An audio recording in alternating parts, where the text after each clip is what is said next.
Welcome to math forest business mathematics chapter 1 lecture 10। आज हम करने जा रहे हैं प्रैक्टिकल प्रॉब्लम्स ऑन कॉम्बिनेशंस की रियल लाइफ में कॉम्बिनेशन कैसे यूज होता है, किस तरीके से हमें उसे पहचानना होता है। तो हमारे पास आ गया पहला एग्जाम्पल आता है from class of 30 students 3 are to be chosen for a competition. मान लो 30 स्टूडेंट है, कोई पेंटिंग कंपटीशन होना है, उसके लिए क्लास में से 3 बच्चों को चूज करना है। In how many ways can be done, कितने तरीके से उसे कर सकते हैं, मतलब कितने वेज होते हैं कि हम उन बच्चों को चूज कर सकते हैं। 30 बच्चों में से 3 बच्चे चूज करने हैं। तो हमारे पास क्या हो गया, एन कितना हो गया हमारे पास 30, क्योंकि टोटल नंबर ऑफ स्टूडेंट कितने थे 30, एंड कितने चूज करने हैं 3, तो आर कितना हो गया 3। तो हमारे पास कितना हो गया, number of veg can be done, कितने तरीके से हो सकता है ये 30C3। तो ये कितना हुआ 30 फैक्टोरियल 3 फैक्टोरियल 30 माइनस 3 फैक्टोरियल। तो ये हमारे पास आ गया 30 फैक्टोरियल 3 फैक्टोरियल 27 फैक्टोरियल। तो ये आया 30 29 28। उसके बाद 27 फैक्टोरियल आएगा जो कि कैंसल आउट हो जाएगा। नीचे बचा 3 इंटू 2, मतलब 3 फैक्टोरियल ओपन कर दिया हमने। तो 3 कितने पे गया, ये 10 पे, और ये कितने पे गया 5 पे। तो हमारे पास आया 4060 वेज। इतने वेज है कि हम 30 बच्चों में से 3 स्टूडेंट चूज कर सकते हैं कंपटीशन के लिए। अब आपको पता कैसे चला ये कॉम्बिनेशन का था, क्योंकि आप आपको चूज करना था। अब नेक्स्ट हमारे पास क्या आता है, नेक्स्ट एग्जाम्पल है कि in how many ways can student chosen 5 courses out of 9 courses if 2 courses are compulsory for every student. की 2 कोर्स है वो कंपल्सरी हो गए। तो हमारे पास हमें किस तरीके से 3, मतलब हमारे पास देखो टोटल कोर्स कितने दिए हुए हैं 5, चूज कितने करने हमें। तो भी हमें मैंने एन और आर क्यों नहीं लिखा, क्योंकि इस क्वेश्चन में कंडीशन दे रखी है 2 कोर्सेज कंपल्सरी की, तो वो कहाँ यूज होगी, उसके बाद एन और आर निकलेगा। हमें कितना करना है, चूज 5 कोर्सेज। तो हमें कितने कोर्स चूज करने हैं, 5 कोर्स चूज करने हैं, और 2 course are compulsory, 2 course are compulsory. तो मतलब अब मुझे एक बात बताओ, जो चीज कंपल्सरी है वो तो सिर्फ एक ही तरीके से हो सकती है, उसको तो लेना ही लेना है, उसे तो आप चॉइस में आ ही नहीं सकती। तो अब आपके पास क्या हुआ, यहाँ पे 9 कोर्स थे, 9 कोर्स में से 2 कोर्स तो कंपल्सरी है जो हर बच्चे लेंगे, तो उनमें से कोई चॉइस बची ही नहीं। तो हमारे पास चूज करने थे 5 कोर्स, 5 कोर्स में से 5 की आजादी नहीं है, जिसमें से 2 कंपल्सरी है कि ये तो बच्चे लेंगे ही लेंगे। तो आपके पास 2 कोर्स आर कंपल्सरी, तो रिमेनिंग कितने बच गए आपके पास, टोटल कोर्स में से 9 माइनस 2 इज इक्वल टू कितने बचे 7। तो इसे आप क्या मानोगे, एन मानोगे, क्योंकि आपके पास अगर 2 कोर्स कंपल्सरी की कोई भी कंडीशन नहीं होती तो आप एन मानते 9 को और आर मानते 5 को। पर यहाँ पे क्या है, 2 कोर्स कंपल्सरी हो गए, जिसमें से क्या हुआ कि 2 कोर्स की तो चॉइस ही नहीं है, ये तो लेने ही लेने हैं। चॉइस किस में है, 7 में से है। 5 में से आप 3 ही चूज कर सकते हो, क्योंकि 2 तो आपके पास कंपल्सरी हो गए, वो तो होंगे ही होंगे। तो यहाँ पे आर कितना हुआ आपके पास 5 माइनस 2 इज इक्वल टू 3। तो आपके पास क्या हो गया, जो क्या नाम चूज करने आपको कंपल्सरी, मतलब जो सब्जेक्ट है कंपल्सरी को हटा के बाकी जो चूज करने हैं उसकी वे कितनी होंगी आपके पास। तो यहाँ पे number of veg can be done, कितने तरीके से हो सकता है आपके पास 7C3 तरीके से, क्योंकि n कितना हुआ 7 और r कितना हुआ 3। तो 7 फैक्टोरियल 3 फैक्टोरियल 4 फैक्टोरियल। तो यहाँ आएगा 7 6 5 बाई 6, तो इतना आया 35 वेज आ गए। ये 2 क्वेश्चन तो बहुत इजी थे, सीधे सीधे देखने से पता चल रहे थे। नेक्स्ट क्वेश्चन है, find a number of veg selecting 9 balls from 6 red balls 5 white balls and 5 blue balls if each selection consist of 3 balls of each colour. मतलब आपको 9 बॉल चूज करनी है। 9 बॉल कैसे चूज करनी है कि 3 व्हाइट होनी चाहिए, 3 ब्लू होनी चाहिए, और आपके पास 3 रेड होनी चाहिए। तो इस तरीके से आपको सेलेक्ट करनी है। तो ये बहुत ही आसान क्वेश्चन है, एक साथ तीनों इवेंट होने हैं और अलग अलग बॉल में से अलग अलग हमें चूज करनी है। तो ये इसमें कोई भी कंफ्यूजन नहीं है। यहाँ पे मल्टीप्लिकेशन लगेगा क्योंकि तीनों इवेंट एक साथ होने हैं। तो हमारे पास क्या हो गया, यहाँ पे कितना आएगा, number of ways is equal to कितने आ जाएंगे आपके पास, 6 में से कितनी चूज करनी है 3, क्योंकि हमारे पास क्या है, रेड बॉल 3 होगी, मल्टीप्लाई 5 व्हाइट बॉल में से कितनी चूज करनी है, 3, और 5 ब्लू बॉल्स में से कितनी चूज करनी है, 3, तो टोटल कितनी हो गई, 9 बॉल हो गई, और 3 जो हर बॉल में से लेनी ही लेनी थी, क्योंकि each selection consist of 3 balls of each colour, कि हर कलर की 3 बॉल होनी ही चाहिए, इसलिए। तो अब हमारे पास ये कितना आ जाएगा, 6 factorial, 3 factorial, 3 factorial, 5 factorial, 3 factorial, 2 factorial, 5 factorial, 3 factorial, 2 factorial. तो आपके पास ये आ गया। अब यहां से ये कितने बन जाएंगे आपके पास, यहाँ पे 6 इंटू 5 इंटू 4, 3 से 3 कैंसल बाय 6, तो 6 से 6 कैंसल, मल्टीप्लाई 5 फैक्टोरियल का कितना हो जाएगा, 5, 4, 3 फैक्टोरियल कैंसल, यहाँ पे 2, मल्टीप्लाई 5 इंटू 4, और नीचे कितना आएगा, तो कितने पे गया, 2 पे, तो ये कितना आ गया, 20 इंटू 10 इज इक्वल टू कितना आ गया, 2000। तो कितने वेज हुए आपके पास, 2000 वेज हुए। नेक्स्ट आपके पास क्या है यहाँ पे, नेक्स्ट क्वेश्चन भी काफी इजी है। In how many ways can 10 books on English and 14 books on mathematics be placed. अब आप ये मत कंफ्यूज होना कि हम यहाँ पे कौन सा लगाएं, क्योंकि अभी तक चूजन चल रहा था, आप समझ रहे थे। प्लेस्ड मतलब रखनी है, शेल्फ चूज कर रही है, एक तरीके से ये सोचो कि वो शेल्फ है, वो चूज कर रही है, मतलब हमें वहां पे रखना है, अरेंजमेंट नहीं करना। अभी ऐसा नहीं है कि इन्हें अरेंज करना है, हमें वहां पे प्लेस करनी है। तो in a row on a shelf so that no 2 books on English are together, मतलब इस तरीके से रखनी है कि 2 इंग्लिश की बुक एक साथ ना जाए। तो हमारे पास एक ही चॉइस बचती है कि एक मैथ की, फिर एक इंग्लिश की, एक मैथ की, एक इंग्लिश की। अब वो इंग्लिश की कैसे रखी जाएगी वो हम देखते हैं। तो हमारे पास यहाँ पे क्या आएगा सॉल्यूशन, हमारे पास क्या है, वी फर्स्ट अरेंज, सबसे पहले हम क्या अरेंज कर देंगे, मैथ की बुक अरेंज करेंगे। We first arrange maths books, तो हम मैथ्स बुक अरेंज करेंगे, 15 मैथ्स बुक्स है वो अरेंज कर देंगे। तो वो एक ही तरीके से हम अरेंज कर सकते हैं, इन अ रो, हमने एक रो में कर दिया, and this can be done, और ये जो होगा वो एक ही तरीके से हो जाएगा, this can be done in 1 वे, एक ही तरीके से होगा ये 1 वे से, कि हमने क्या किया, पहले सबसे पहले क्या किया, बुक्स उठाई 15 की 15 और शेल्फ में ऐसे रख दी। ये मान लो आपकी शेल्फ है, इसमें हमने ऐसे ऐसे बुक्स रख दी, लाइब्रेरी में बुक्स होती है ना, इस तरीके से हमने बुक्स रख दी, 15 बुक्स इस तरीके से हमने रख दी। अब देखो 2 बुक एक साथ ना जाए, उसका एक आसान सा तरीका है, मैथ की 2 एक साथ आ सकती है, उसमें कोई दिक्कत नहीं है, क्योंकि मैथ पे कोई रिस्ट्रिक्शन नहीं है, पर इंग्लिश की बुक 2 एक साथ नहीं आनी चाहिए। तो इसका एक तरीका कि एक मैथ की, एक इंग्लिश की, एक मैथ की, तो मैं यहाँ पे मैथ की बुक रखती हूँ।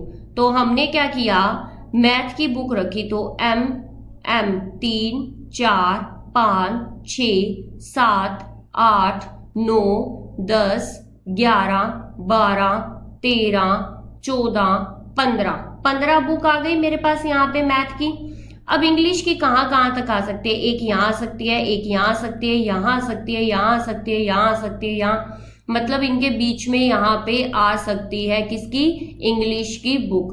तो वो इंग्लिश की बुक है, उसके पास कितनी चॉइस है इंग्लिश की बुक के पास, तो आपके पास कितने प्लेस हुए आपके पास कि जो आप रख सकते हो। तो यहाँ पे आपके पास जो मेरे पास 1 2 3 4 5 6 7 8 9 10 11 12 13 14 15 और यहाँ पे ये प्लेस और हो गया आपके पास। तो यहाँ पे आपके पास हमने यहाँ पे 15 मैथ की बुक्स ले लिया है, पर यहाँ पे बुक्स तो हम यहाँ पे 15 कर सकते हैं, 15 कर दो, इसमें कोई दिक्कत नहीं है। हम ये क्वेश्चन 15 के हिसाब से कर रहे थे तो हम ये 15 कर लेते हैं, तो इसमें कोई दिक्कत नहीं है, हमने ये 15 के तरीके से कर लिया, यहाँ पे कोई दिक्कत नहीं है। तो 10 इंग्लिश की बुक है, 15 मैथ्स की बुक है, उन्हें अरेंज करनी है। तो हमने पहले 15 मैथ्स की बुक अरेंज की जो एक ही तरीके से हो रही है। अब यहाँ पे हमने मैथ्स की बुक को अरेंज कर दिया, इनके बीच में इंग्लिश की बुक आ जाएगी। इंग्लिश की बुक के लिए कितनी जगह हो गई है आपके पास, 16 जगह हो गई है। तो आपके पास कितनी प्लेस पे आ सकती है, 16 प्लेस पे आ सकते हैं। और कितनी अरेंज करनी है, 10 अरेंज करनी है।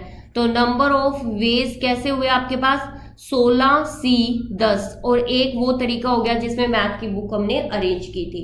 तो यहाँ पे आया 16 फैक्टोरियल, 10 फैक्टोरियल, 6 फैक्टोरियल। तो 16 15 14 13 12 11 अपोन में आपके पास क्या आ गया यहाँ पे 6, 5, 4, 3, 2, जो कि आपके पास आंसर कितना आ जाएगा 3003। तो ये यहाँ पे आप ठीक कर लेना। मैंने पहले 14 बुक का बोला था, पर क्वेश्चन जब करने बैठे तो आई डोंट नो कैसे मैंने 15 बुक का ले लिया है, तो अब उसको 15 के हिसाब से कर लेना, उसमें कोई बड़ी दिक्कत नहीं है। हमने 15 के हिसाब से किया तो क्वेश्चन 15 के हिसाब से कर लो, उसमें कोई बड़ी बात नहीं है, ठीक है। तो नेक्स्ट आपके पास क्वेश्चन जो आता है, वो आता है एक examination paper consist of 12 questions. हमारे पास क्या हो रहा है कि एक एग्जामिनेशन पेपर है जिसमें कितने क्वेश्चन है, 12 क्वेश्चन है। उन्हें इतने पार्ट में डिवाइड करना है, ए और बी पार्ट में। मान लो जैसे आपके आता है ना यूनिट वाइज होता है, वैसे मान लो एक एग्जामिनेशन पेपर था जिसे हमने 2 पार्ट में कर लिया, एक ए हो गया और एक बी हो गया। तो part A contains 7 questions and part B contains 5 questions, कि पार्ट ए में 7 क्वेश्चन थे, पार्ट बी में 5 क्वेश्चंस थे। तो a candidate is required to attempt 8 question, तो किसी भी कैंडिडेट को 8 क्वेश्चन अटेम्प्ट करने थे। अब selecting at least 3 from each part, मतलब ऐसा नहीं लिखा हुआ ऊपर कि अटेम्प्ट एनी 8 क्वेश्चन, उस पे ये लिखा हुआ है कि आपको इस तरीके से अटेम्प्ट करना है कि 3 क्वेश्चन तो हर पार्ट से करने ही करने हैं, मतलब 6 क्वेश्चन तो आपको करने होंगे, जिसमें से 3 पार्ट ए के होंगे, 3 पार्ट बी के होंगे। तो in how many ways can B student selecting the questions. तो अब देखो ये वेज कितने बनेंगे, तो हम सॉल्यूशन करते हैं। देखो मेरे पास पार्ट ए में कितने क्वेश्चन है, 7 क्वेश्चन है, पार्ट ए में 7 क्वेश्चन है, एंड पार्ट बी में मेरे पास कितने क्वेश्चन है, 5 क्वेश्चन है। मैंने हो सकता है केस फर्स्ट मेरा बना, केस फर्स्ट में मैंने क्या किया, 3 क्वेश्चंस तो मुझे लेने थे पार्ट ए से, जो कंपलसरी है कि लेने ही लेने हैं, तो मैंने सिर्फ 3 क्वेश्चन ही लिए पार्ट ए से, एंड 3 के बाद कितने बच गए, 5 क्वेश्चन बच गए जो मुझे करने हैं, मतलब 8 क्वेश्चन करने हैं टोटल। तो 5 क्वेश्चंस मैंने कर दिए पार्ट बी से, कर दिए। एक केस तो ये बनता है। दूसरा केस मेरा ये बनता है कि मैंने 4 क्वेश्चंस तो ले लिए पार्ट ए से। अब आप बोलोगे 3 से ही क्यों शुरुआत की, क्योंकि 3 तो हर एक सेक्शन से करने ही करने हैं। मैंने 4 क्वेश्चन ले लिए पार्ट ए से, तो अगर 8 में से 4 पार्ट ए से अटेम्प्ट हो रहे हैं तो 4 किससे अटेम्प्ट होंगे, पार्ट बी से अटेम्प्ट होंगे। नेक्स्ट आता है केस तीसरा। केस तीसरा क्या है कि हमारे पास मैंने माना कि 5 क्वेश्चन मैंने अटेम्प्ट कर दिए पार्ट ए से, तो मेरे पास बचे कितने, 3 क्वेश्चन बचेंगे पार्ट बी से। अब 6 पे नहीं जाएंगे हम, क्योंकि 6 अगर पार्ट ए से होते हैं तो 2 ही बचते हैं पार्ट बी के पास, पर हमें 3 क्वेश्चन तो हर सेक्शन से करने ही करने हैं।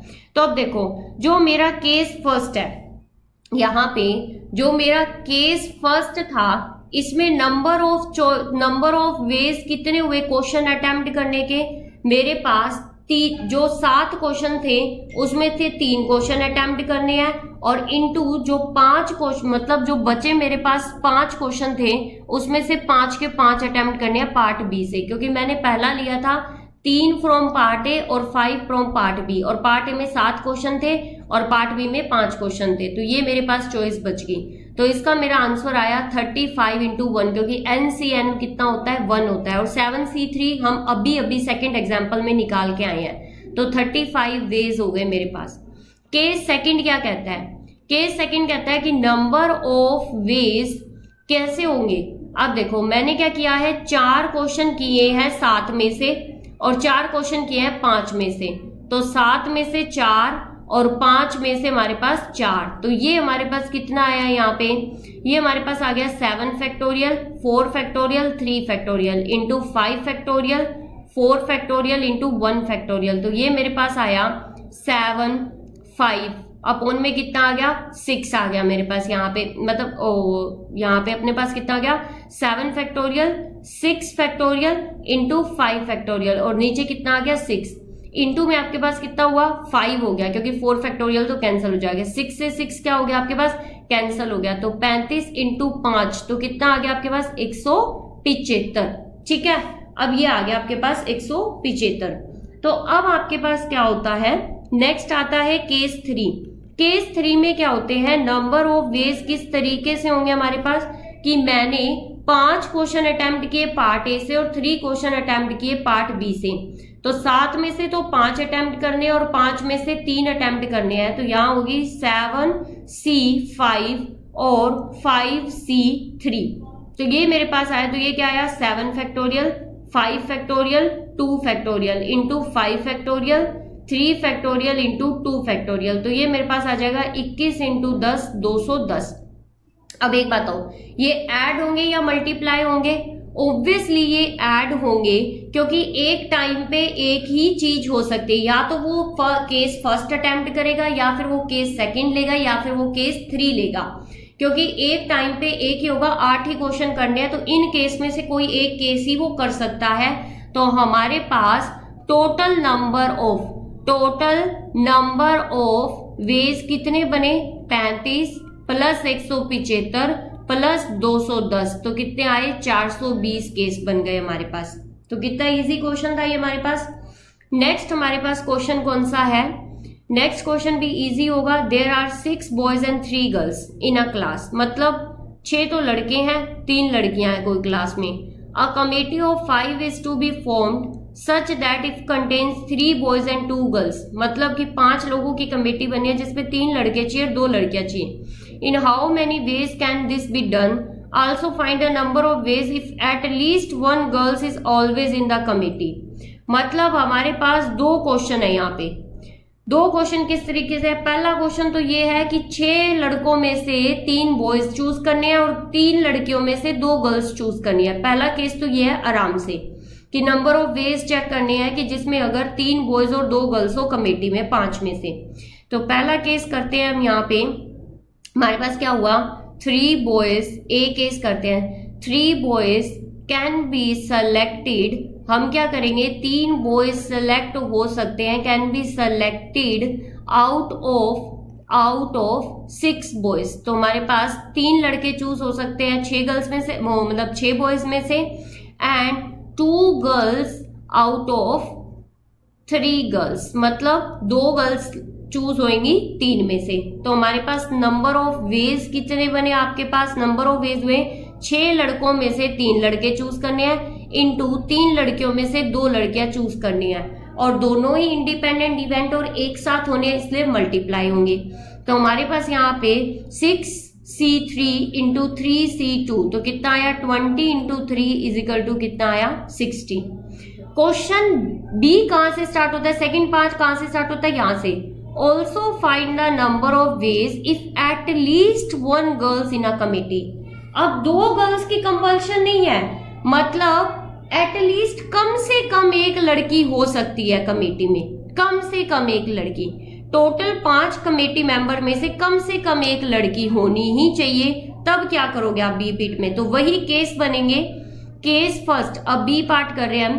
केस फर्स्ट में क्या होगा? मेरे पास टोटल बॉयज कितने हैं? 6 एंड टोटल गर्ल्स कितनी है? 3।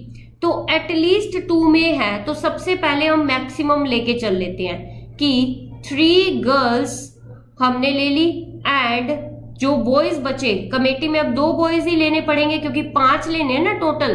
कमेटी में मेंबर कितने लेने हैं? 5 लेने हैं, जिसमें से ये कह रहा है एटलीस्ट 1 गर्ल्स ले सकते हो। तो हमने मैक्सिमम गर्ल्स ही ले ली कि हमने तीनों की तीनों लड़कियां ले ली। बचे कितने? 2 बॉयज बचे मेरे पास। सेकंड केस क्या बनता है मेरे पास? केस सेकंड बचता है मेरे पास, 2 तो लड़कियां ले ली मैंने, एंड फिर कितने बॉयज बचे? 3 बॉयज लेने पड़ेंगे मुझे 6 में से। तीसरा केस क्या होता है मेरे पास? 1 लड़की ले ली मैंने एंड 4 बॉयज ले लिए मैंने। तो बस केस बन गए, मतलब या तो 1 लड़की 4 लड़के हो सकते हैं, या 2 लड़की 3 लड़के हो सकते हैं, 3 लड़की 2 लड़के हो सकते हैं। अब 0 लड़की तो हो नहीं सकती क्योंकि उसने बोला कम से कम 1 लड़की तो कमेटी में होनी चाहिए। तो नंबर ऑफ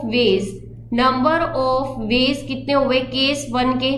केस 1 के हुए टोटल बॉयज कितने थे? 6, जिसमें से चूज कितने करने हैं? 2, और इनटू टोटल गर्ल्स कितनी थी? 3, और चूज कितने करने हैं? 3, मतलब 3 की 3 में से ही हमने चूज कर लिया। तो ये मेरे पास कितने आए? 15 वेज, क्योंकि ये तो 1 ही बन जाएगा। अब आता है number of veg case second. Case second में देखो लड़के कितने हैं? 6, चूज कितने करने हैं? 3, इनटू आपके पास लड़कियां कितनी है? 3, चूज कितने करने हैं? 2। तो यहाँ पे आपके पास कितना आ जाएगा? जो हमारे पास केस सेकंड बचता है कि 6 में से 3 और 3 में से 2, तो ये आ जाएगा हमारे पास 60 वेज आ जाएंगे। ठीक है। नेक्स्ट आपके पास है number of veg case third में कितना हमारे पास, एक लड़की मतलब और 4 लड़के, तो 6 में से 4 लड़के चूज करने हैं और 3 में से एक लड़की चूज करनी है। तो 6 में से 4, 3 में से 1, तो ये कितना हो जाएगा हमारे पास, 45 वेज हो जाएंगे। तो ये टोटल नंबर ऑफ केस कितने बनते हैं, टोटल नंबर ऑफ वेज कितने बनते हैं तीनों केस के। अब तीनों केस एक साथ तो हो नहीं सकते, या तो पहला अडॉप्ट होगा या सेकंड होगा या तीसरा होगा, तो कौन सा आएगा, एडिशन आएगा। तो हमारे पास आया 15 + 60 + 45 = कितने हुए, 120। A man has 7 friends, in how many ways can be invites one or more of them to be party. Invites मतलब चूज करना है हमें कि कितने 7 दोस्तों में से हम कितने दोस्तों को 1 या 1 से ज्यादा को पार्टी में इनवाइट कर सकते हैं। मान लो कोरोना काल चल रहा है, रिस्ट्रिक्शन आई थी ना, 20 persons in a party, 50 persons in a marriage, इस तरीके से। तो वही मान लो कि अब एक आदमी के 7 दोस्त थे, घर में शादी हो गई है, अब उसको बोला जाता है कि भाई तू कितने दोस्त बुलाएगा, 1 बुलाएगा, 2 बुलाएगा, कितने सारे पार्टी में बुला सकता है। पहला तो है कि वो 1 बुला ले, दूसरा है कि वो 2 बुला ले, फिर 3 बुला ले, 4 बुला ले। केस फर्स्ट बनता है कि 1 बुला ले। तो हमारे पास नंबर ऑफ वेज कैसे होते हैं कि a man invites, may invites, मतलब कि मे इनवाइट्स, क्योंकि इनवाइट्स तो हो गया पक्का, बुला सकता है, मे इनवाइट्स। पहला केस हो गया 1 ऑफ देम, मतलब 7 में से 1 को बुला लिया। सेकंड केस आ गया 2 ऑफ देम, दूसरा में 2 बुला सकता है। तीसरा केस आ गया 3 ऑफ देम, 3 ऑफ देम। ऐसे चलते चलते वो क्या कर सकता है, मान लो कि किसी के बंदे 7 भी नहीं आ रहे, तो वो कहेगा 7 ऑफ देम, कि 7 ऑफ देम, 7 के 7 ही बुला लिए, ऑल ऑफ देम मतलब। तो हमारे पास टोटल केस कितने बने, जो केस फर्स्ट है उसका कितना बना, 7C1 प्लस में 7C2 प्लस में 7C3 7C4, क्योंकि एक ही केस अडॉप्ट होता है, या तो एक बुलाएगा या 2 बुलाएगा या 3 या 4, तो इसलिए हमने एडिशन लगाया है 5 7C6 7C7। तो हमारे पास कितना हो जाएगा, 127 वेज हो जाएंगे जिससे वो बुला सकता है। तो यहाँ पे आपके जो इजी क्वेश्चंस थे, जो प्रैक्टिकल यूज में इजी क्वेश्चंस होते हैं, वो अटेम्प्ट हो चुके हैं। कल हम जो करेंगे वो थोड़े से डिफिकल्ट क्वेश्चंस करेंगे। For notes, queries and PDF file of this video, join our Telegram channel, link in the description. Don't forget to like, share and subscribe the channel. Thank you.